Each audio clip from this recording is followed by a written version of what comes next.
Salam alaikum wa rahmatullah. Invoquer les créatures au lieu d'invoquer le Créateur. Allah Ta'ala nous dit dans le Coran, Sourate 46, verset 5.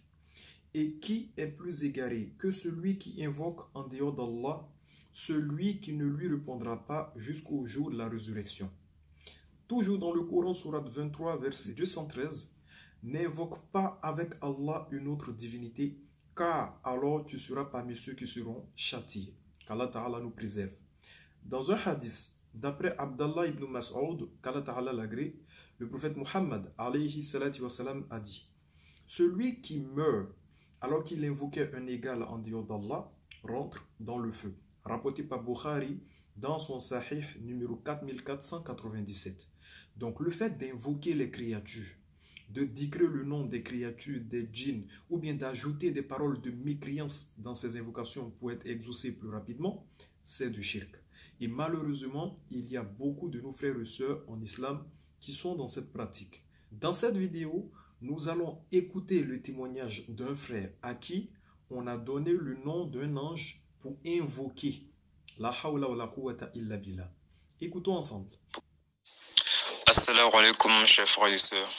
Alors, je rends ce témoignage pour qu'à travers cela, elle puisse guider certains de nos frères et sœurs échapper à certains pièges de shaitan concernant certains actes d'adoration. Alors, mon histoire se situe au niveau de la connaissance. C'était pendant les périodes préparatoires à l'université. Des périodes assez intenses, on bosse comme on connaît.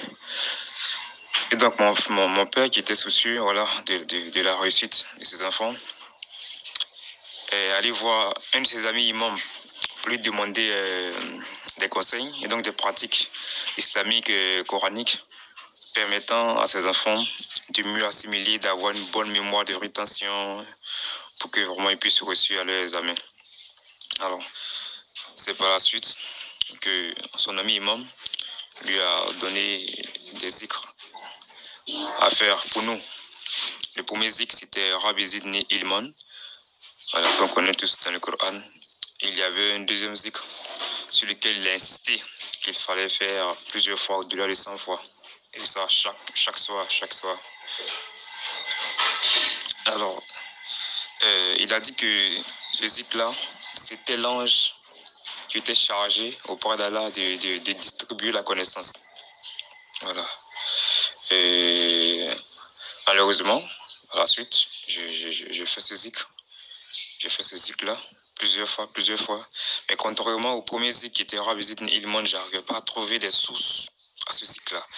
Et donc, perpétuel questionnement et par des recherches, voilà, j'en ai parlé à mon ustaz, qui m'a dit clairement que c'était pas à faire, que c'était du shirk.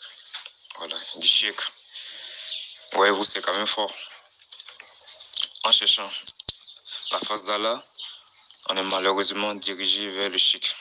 Et ça, c'est une œuvre de shaitan. Donc, vous avez écouté le témoignage du frère. Il était dans une année préparatoire pour l'université et pour avoir une bonne capacité de rétention, on lui a donné le nom d'un ange. La hawla wa la quwwata illa billah. Apparemment, c'est le nom de l'ange qui distribue la connaissance. Mais en islam, on n'évoque pas les créatures. On invoque le Créateur qui est Allah subhanahu wa ta'ala.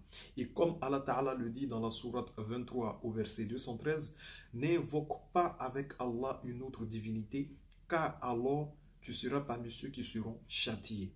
Donc je vous donne un conseil, parce que beaucoup de personnes font ça sans savoir. Il y en a qui le font dans l'ignorance. Faites comme ce frère dans ce témoignage. Le frère, il a fait le dhikr, certes, il a fait l'invocation, mais il s'est renseigné.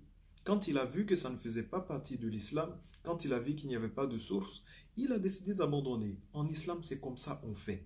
Donc si vous avez des dhikr, des invocations, des bénédictions, si vous avez des paroles miracles, surtout méfiez-vous des paroles miracles. En islam, c'est la piété qui fait accepter les prières. D'ailleurs, si vous avez des bénédictions dites miracles ou bien des dhikr miracles, renseignez-vous s'il n'y a pas des paroles de mécréance dans les dhikr que vous faites ou bien dans les invocations que vous faites. En islam, il ne faut pas réciter les bénédictions qu'on ne connaît pas. Les bénédictions dont on n'a aucune source. Les vikrs dont on n'a aucune source, il ne faut pas les réciter. Il faut toujours se renseigner derrière ce qu'on récite dans nos prières parce que ça peut être de la mécréance. Donc vraiment, faisons attention à cela. Qu'Allah Ta'ala nous assiste et qu'Allah Ta'ala nous préserve. Sur ce, salam alaikum wa rahmatullah.